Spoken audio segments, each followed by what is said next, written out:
Oleh itu, sukacita saya umumkan dengan kerjasama pihak bank, moratorium 6 bulan akan diberikan pada semua peminjam individu sama ada dari golongan B40, M40 atau T20 dan usahawan mikro. Kita beroleh kemenangan yang pertama.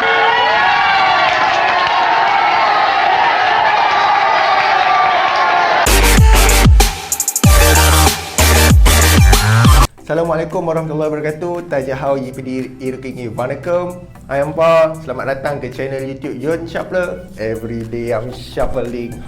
Gitu. So hari ni aku nak ajak apa bersembang pasal satu topik yang agak membosankan. Sebab apa? Bila kita sebut pasal topik kewangan, dia memang agak membosankan lah.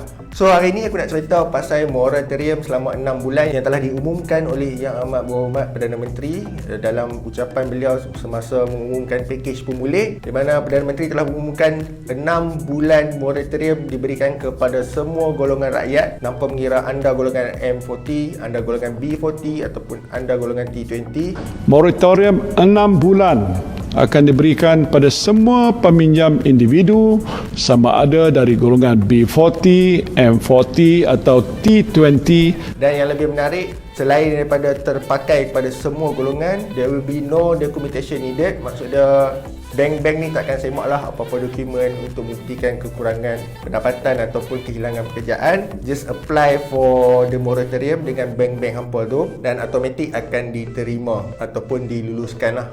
Tiada lagi syarat seperti pengurangan pendapatan, tiada semakan sama ada anda telah hilang pekerjaan dan tiada lagi dokumentasi yang perlu dikemukakan untuk permohonan. Anda cuma perlu memohon dan kelulusan akan diberikan secara automatik. So untuk this time, untuk moratorium ni tak payah ada documentation apa-apa, just contact your bank and apply for the loan. Dan benda ni terpakai untuk semua loan nampaklah, personal loan, hire purchase loan, mortgage, dan untuk credit card sebenarnya tak termasuk dalam moratorium ni. So lepas pengumuman Yang Amat Berhormat Perdana Menteri itu, menjadi satu perdebatan lah di kalangan rakyat apabila memetik kenyataan daripada Datuk Seri Tengku Zafrul Aziz, iaitu Menteri Kewangan Malaysia. Bahasa mudah dia aku panggil dia Zaf je lah sebab dia member-member macam tu je. So Zaf dalam satu sidang media ni dia beritahu compounded interest dengan penalti lewat bayar takkan dicaskan dalam moratorium ni. Tapi ini adalah apa yang Zaf beritahu supaya hampa dapat bayangan apa yang maksud Zaf beritahu supaya tak ada berlaku salah faham. Dari segi kaedah faedah ini semua, ini anda perlulah berbincang dengan bank masing-masing ya. Ini adalah antara pengguna dengan bank masing-masing. So are you saying that the moratorium is not interest free? I am saying that the moratorium is the same as the moratorium before. You know, it is not interest free. Okay, yang diterima last time is interest free. Moratorium is by definition is penangguhan pembayaran balik. Fokus ialah moratorium ini untuk membantu aliran tunai bagi mereka yang terkesan golongan B40, M40 dan T20. So menjadi isu moratorium sekarang ni apabila rakyat mungkin tak faham. Makin turun, tak faham langsung. Tak faham aku. Katakanlah hang sepatutnya bayar loan hang selama 60 bulan, tapi disebabkan moratorium ni, maka tempoh pinjaman hang tu dipanjangkan kepada 66 bulan. Itu adalah moratorium. Kenapa moratorium ni dilaksanakan oleh kerajaan? Tujuan utama dia adalah untuk membantu cash flow ataupun bahasa Melayunya aliran tunai. Fokus ialah moratorium ini untuk membantu aliran tunai bagi mereka yang terkesan golongan B40, M40 dan T20. So inilah masa kita turun padang, inilah yang mereka mahukan. Mereka mahukan pertolongan. Kita pun bercakap dengan bank-bank, tolonglah yang mana kesan, yang tak terkesan pun kita kena tolong, make the process simple. So that was the request when we went on the ground, right? So I think the focus is to assist mereka yang terkesan. So aku bagi contoh mudah macam ni, gaji hang 2,000, 500 hang dah bayar untuk kereta. So balance duit hang tinggal 1,500 untuk hang bayar rumah, bil elektrik, bil wifi apa semua. So bila ada moratorium ni, 500 yang hang bayar kereta tu hang dah tak payah bayar kat bank selama 6 bulan. So hang ada extra RM500. RM500 ni lah hang nak buat apa pun buat lah. So mungkin untuk yang hilang pekerjaan, 500 ni agak banyak, mungkin boleh beli makanan ataupun mungkin boleh bayar sewa rumah ataupun apa-apalah yang tertangguh yang disebabkan kehilangan pekerjaan ataupun pengurangan pendapatan ni. So bila ada 500 ekstra daripada monthly commitment hang tu, cash flow hang akan lagi cantik lah. So orang kata apa, boleh bernafas sikit. Tapi harus difahamkan moratorium ni bertujuan untuk menangguhkan sementara. Katalah 6 bulan ni sangat kritikal bagi hang. So after 6 bulan ni dah habis, dengan harapan hang dah dapat kerja, income hang dah stabil ataupun hang dah okey sikit, so hang mampu bayar macam biasa balik.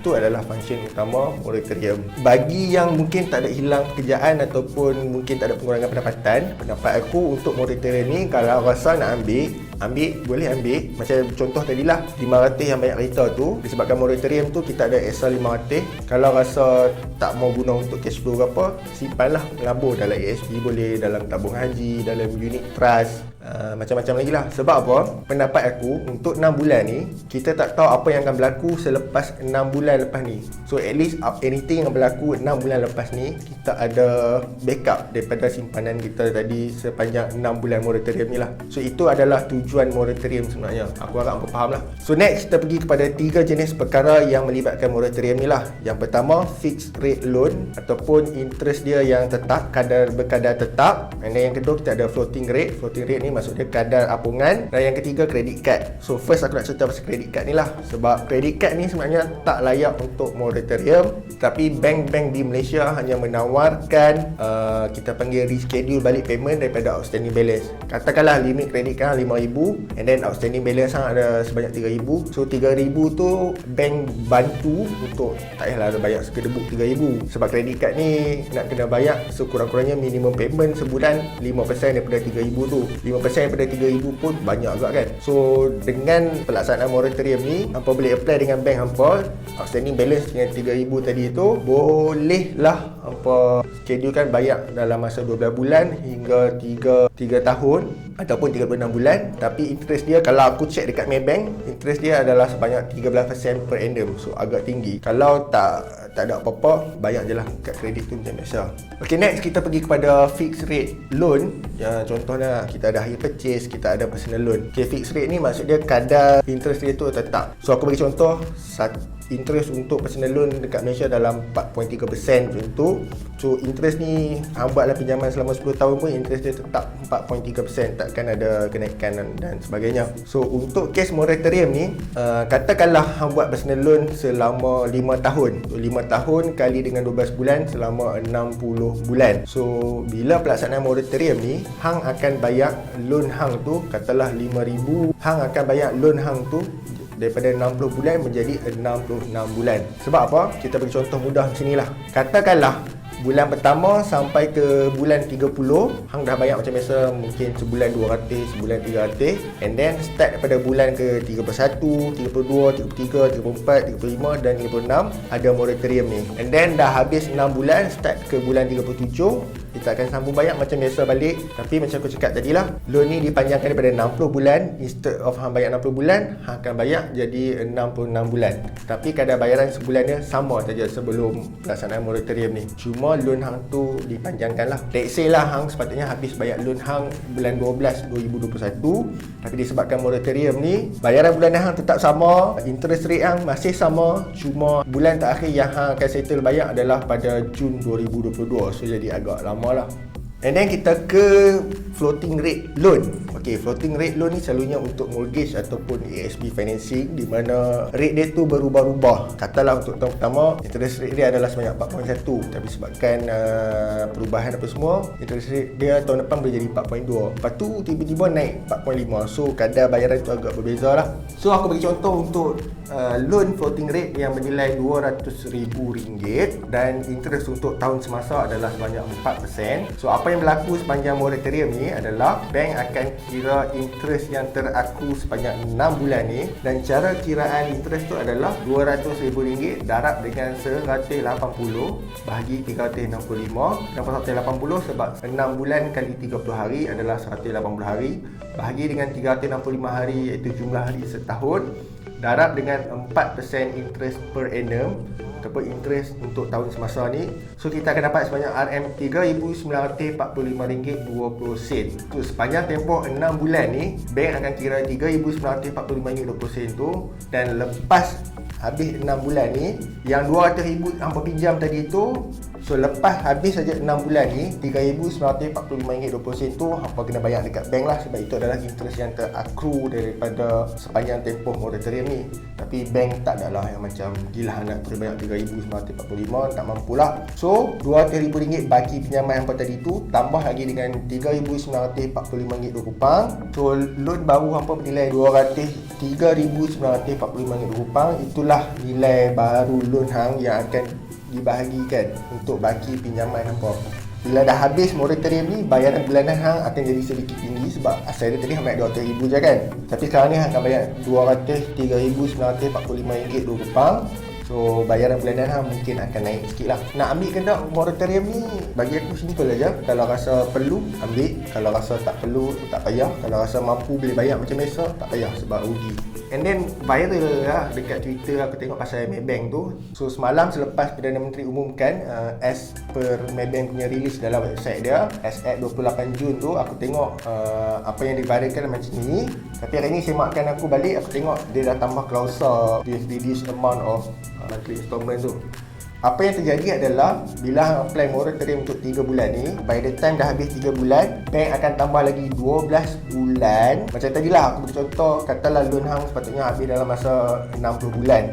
So kalau untuk kes hire purchase yang dekat website Maybank ni, kalau hang ambil 3 bulan, bank akan tambah 60 tambah 12, so hang akan jadi 72 bulan sebabkan 3 bulan deferment tu. Tapi 72 bulan tu monthly installment hang akan berkurang. Monthly installment hang katalah sebelum ni hang bayar sebulan RM500, tapi disebabkan hang ambil moratorium selama 3 bulan di bawah hire purchase Maybank ni, monthly payment hang mungkin jadi kurang dalam RM400 lebih, RM450 macam tu. So itu adalah semua keburukannya loan hang panjang lah. Dan bagi kes hire purchase untuk kereta, benda ni merugikan lah, sebab kita kalau boleh kita nak minimumkan tempoh pinjaman loan untuk kereta kita kan, sebab kereta ni dia punya depreciation, susut nilai tu berlaku dengan cepat, ataupun bahasa mudah dia harga kereta ni sedang turun lah. Untuk Maybank itu syarat yang dimaklumkan, dan aku telah buat semakkan untuk CIMB, Bank Rakyat, Standard Chartered, Public Bank, BSM.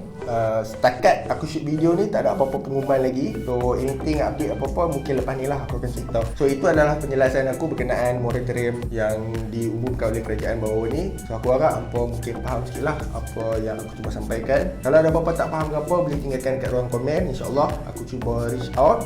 And kesimpulan yang aku boleh bagi adalah moratorium ni dia ada give and take dia lah. Dan as a conclusion, pendapat aku lah, ini pendapat peribadi aku, kalau rasa mampu bayar, tak payahlah ambil moratorium. Tapi kalau rasa tak mampu ataupun terbeban ke apa, silakan ambil. Manfaatkanlah apa yang ada, sebab dalam agama kita pun ada rukhsah. So bila Tuhan dah bagi kemudahan, kalau boleh ambil, ambil. Kalau tak mau ambil, tak payah ambil. Okay, so itu saja daripada aku. And jangan lupa like, share dan subscribe. And terima kasih kepada semua subscriber yang dah subscribe. So I'll see you in the next video. Aku Jen Shafler. Everyday I'm shuffling gitu. Assalamualaikum warahmatullahi wabarakatuh. Tajahau, Ciao.